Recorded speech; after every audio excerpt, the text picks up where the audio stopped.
Will democracy survive in the next couple of years? And essentially we are the same.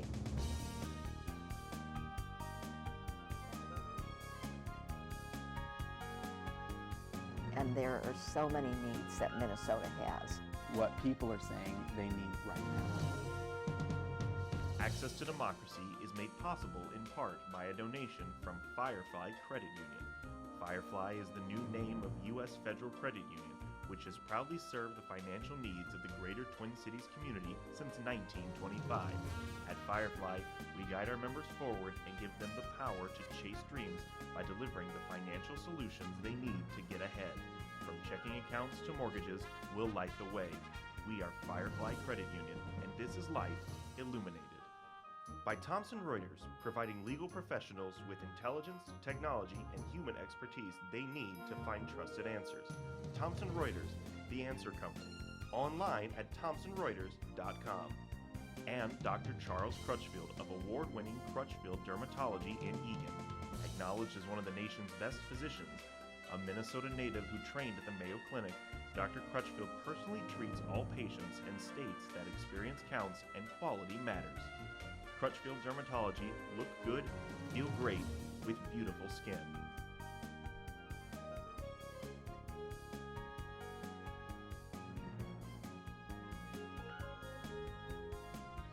Welcome to Access to Democracy. I'm your host, Alan Miller, and I just want to say before we welcome our first-time guest, Joe Ellickson, that it's really good to be back as we move into our 21st year. And I want to welcome 5 new cities to the Access to Democracy network. We now serve Hopkins, Edina, Eden Prairie, Minnetonka, and Richfield, as well as the 29 cities who were with us previously, and we now have 34 cities as this program rolls out, and we are absolutely gratified to have them all with us. And welcome Joe Ellickson. Joe has been with the City of Eagan since February, when he became the Director of Communications, and comes with a tremendous amount of background. So why don't you give us a little bit of background? Well, thanks for having me here, Alan, and congratulations on 20 years and serving nearly 36 communities. I know what a great asset you and Sharon and your entire crew put together and provide for the community of Eagan, so thank you, and I'm happy to be one of the 2,100 interviews that have been a part of this program that connect services and community to the greater public. So thank you. We keep pushing for the record, but I don't know what the record is. So it's, if you're pushing for it, we'll continue to try and provide the resources to help you get there. So absolutely. A little bit about myself. You know, I've always been called to public service. You know, I grew up. My parents drove it into me from a young age, and you know, whether it was their own volunteering with the FFA or with their teaching organizations or anything within the community, they made sure everybody in our family was connected to public service. They did a lot of community service and volunteering. It's, personally, professionally, and otherwise. I think your mom was a teacher? Yep, my mom was a reading specialist, and she's still substituting in retirement. So, but yeah, she was recognized by her peer group in the state as one of the top volunteers, helping push her profession and reading specialists in Wisconsin. And my dad, you know, was awarded the top FFA award. An award winner in his own exactly. Right. So my parents have spent thousands of years volunteering, and so they instilled that volunteering and being involved in community in all 4 of their kids. So I'm happy to push that forward. So.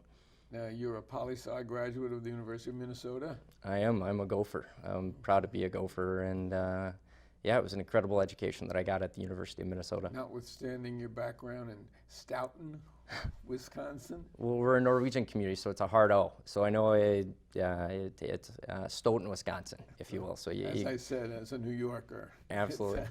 You got to channel your inner Norski in order to really pronounce it. But yeah, no, I was actually born up in Winona, Minnesota, and my parents moved to Wisconsin when I was at a young age, and moved back when I was 18 years old to attend the University of Minnesota. And as the story goes, I've been here since. So. Now, you're the Director of Communications and Engagement.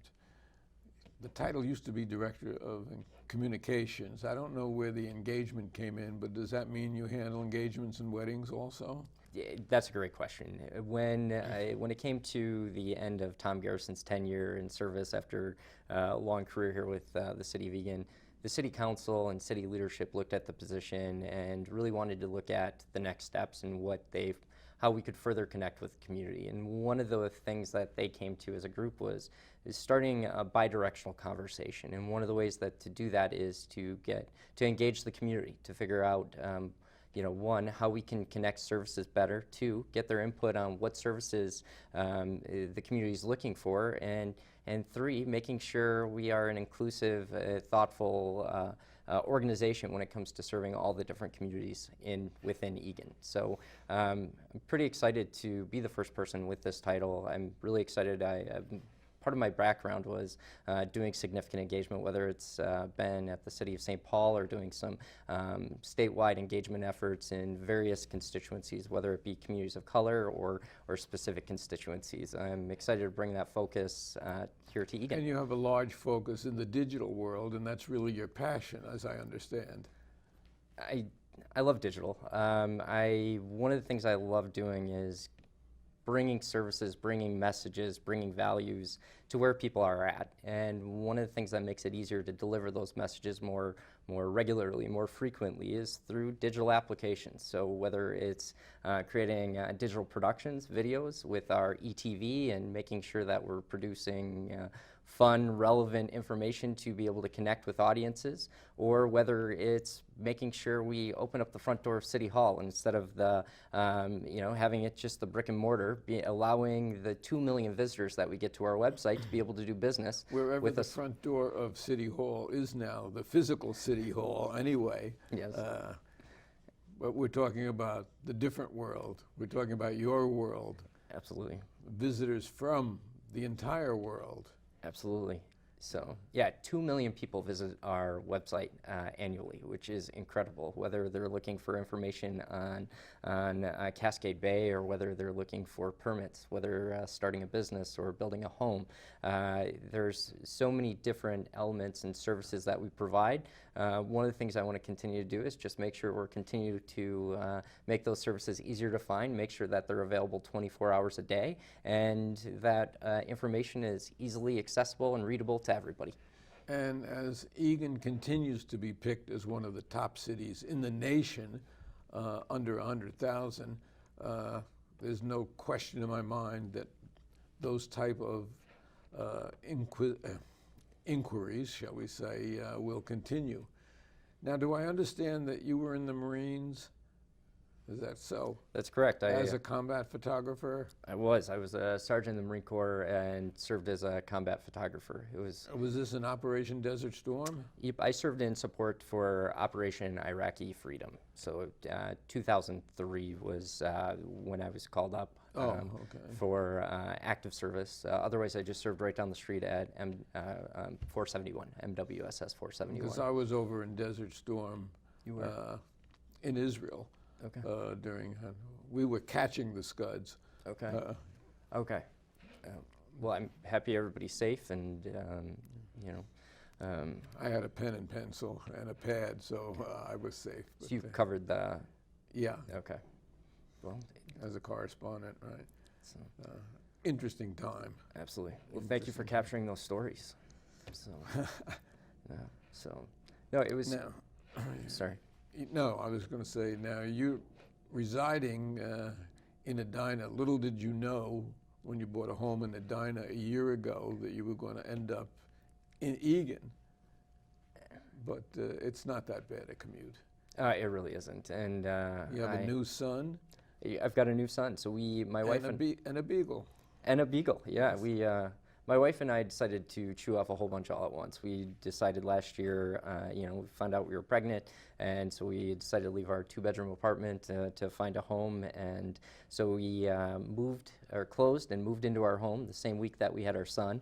And a couple weeks later, my wife ended up transitioning her practice. And then a few months later, I found the opportunity, or saw this opportunity to work in Eagan. So it was way too great of an opportunity and way too vibrant and strong of a community to not leap up the opportunity. So we had a whole lot of changes all in 1 year. So Now, your wife is a practicing endocrinologist, is that correct? that's true, yes.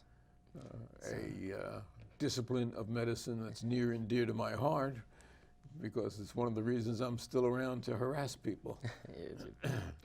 So, No, she does amazing work, and I know she's really proud of the ability she brings to be able to serve a community and a population that needs it, whether it's people with thyroid or diabetes or any number of the systems. So, and do I understand that you're also a marathoner? yes, I've got a little FOMO right now, fear of missing out. I actually did not run the Twin Cities Marathon this last weekend for the first time in a few years, but my regular schedule is to run Grandma's in the spring and Twin Cities in the fall. So I've got 9 and counting. So it's a real passion of mine, and it's actually one of my favorite ways of getting to know Eagan. Over lunch break, I try and strap on my running shoes, and I've gotten to learn the amazing trails and the amazing neighborhoods and how they connect to so many amenities. And I've also learned that Eagan is an incredibly hilly community. Yeah, hard to believe that we do have hills, and we live atop one of them, so I'm very familiar with it. But and driveways that I slide down with broken bones, but we won't go into that. Now, there was a time when the University of Minnesota, which you graduated from, was actually thinking of setting up some kind of a branch here. It never worked out, but we did have in town here, we had Argosy University, and we've had some other Rasmussen. Education, very important, not only to Eagan, but to the whole state of Minnesota. And certainly to you, you come with a lot of background in that regard. What do you do? What do you see as your job here in Eagan? I see my job as connecting the story of the community with the entire community. So I love sharing stories about different services, whether it's sharing what our public works team does and how they service or maintain or plow our streets in a very efficient manner. Some of the aspects, some of the tools that they're using to become more efficient at it. I love telling the story about our Parks and Recreation Department, the 58 different parks that serve different constituencies, whether it's the new pickleball courts. Incredible work going on in our parks, updating so many things right now. My dog is particularly happy with Trap Farms, where there's a big building going up, replacing what was a little warming house. But she loves to be able to chase dozens of squirrels, and they're all there. And, she has a chain around her neck, which precludes her from catching them. Very frustrating, but it's one of our great parks. Yeah. And I think that's one of the greatest amenities and foresight that the community's had, whether it's the 58 parks, whether it's the 155 miles of trails, whether it's the parks that serve not only our four-legged friends, but also the new parks and being creative about serving even older populations with pickleball courts and bocce ball, or whether it's the parks that are in our near future that are going to help different children be able to play in more sensory-friendly parks. Our Parks Department and city as a whole has had a great vision, and I know they're excited to engage with the community more to find out how we can better serve. I know right now our Parks Department is doing a facility study to not just review what has worked over the past 20 years and how those amenities have served the public, but also find out, what is the next step? What is the next generation looking for, and how we can continue to build on our amazing amenities. So I'm excited about being a part of the communications plan on that and engaging the community. Commissioner Pimentel has been in here, and we've talked about some of those things. Yeah. And another thing you and I talked about before we went on air was the fact that we have a city council here that throws personal politics aside and has really worked, certainly under the guidance of Mike McGuire recently in the last decade or so, only for the good of the city. And it's one of the reasons that the city has the lowest tax base of any of our surrounding neighbors, and why it's so well sought out, other than the fact that we're really positioned well in terms of the airport and what we have to offer now. I feel like we're doing an infomercial here, but it's well worth it, because between, and you probably weren't around before we had the outlet mall, but we have that wonderful outlet mall now. We have what's going up in the Central Park area. It's just incredible. I would say one of the things I learned quickly here, or most quickly here, was that there's a great respect for each other on the council, and it's refreshing to see, while they may not agree on every single issue, they really respect each other, and they do have the best interest in the community. And it's been fun to see the impact on the community when you look at the economic diversification and having an eye towards that, also having an eye towards community amenities. I would say it's a fun place to come to work. It's a fun place to come to work, and I'm excited about the future of Eagan. As well you should be, and we are. We've been here for almost 24 years now, and we're excited about the City of Eagan. Yeah. And what is the Eagan way? I would say the Eagan way that I've perceived has been being thoughtful, being inclusive, being forward-thinking, but also making sure to think about all the different angles. Being, you just mentioned it, being thoughtful and respectful of taxpayer dollars, finding innovation, and I would say caring. One of the things that I've found in this organization is from all the way from the top all the way to the bottom, people care about what they do. They care about serving the community, and they care about the impact on the community as a whole. So that's really exciting to be a part of an organization like that. Well, one of the things I've noticed is that when you're an employee of the City of Eagan, you become a long-time employee. People don't want to leave their jobs until they retire, and it gives a certain cohesiveness to city government, which is beneficial to everybody who lives in the city. And, I would agree with that. The leadership team that I've came into and been able to work with, they're so collaborative. You just mentioned the Parks Director, Andrew, or whether it's our Director with Community Development and Public Works, or the Police or Fire Chief, or even our Director of Finance, and of course the leadership, the City Administrator and the Assistant City Administrator. Everybody's so welcoming, they're forward-thinking, they are collaborative. They really set an environment for people to succeed and to be able to provide great service for the entire community. and we now have a full-time fire department, Yes. which is a big step forward, and how things have changed in the last few years, and 3 major fire stations that are much more centrally located and much more modern, up to date than what we had previously. So it's another thing that. Chief Scott has had a vision for implementing this, and he's been able to do it over the past couple of years. And moving from the second or one of the largest volunteer fire departments to full time, response times have cut from 14 minutes all the way down to 7. So it's incredible the work that he's doing. And that's really, really life-saving. Yes. So, Well, talk about some of the publications you put out. We really put together some amazing publications, whether it's Experience Eagan, where we get that in 29,000 households that share the story, whether it's talking about upcoming events, or whether it's new city policies and the impact, or whether it's providing seasonal information, whether it's snow updates coming up for this next season, or talking about water quality and access in other seasons. We really try and connect the services and stories of the city and the community with everybody else. We also are proud to put out Eagan Business News. It's a publication that we put out quarterly that helps tell the story of business. One of the great successes that makes Eagan such a successful city is the economic engine of our businesses. We have over 2,000 businesses that call Eagan home, and that helps our entire tax base. so one of the services that we do is we try and provide communications, sharing how they connect with us as a city. We try and find out how we can do better as a city to make sure that businesses want to continue to stay, but also invest and continue to thrive here in Eagan.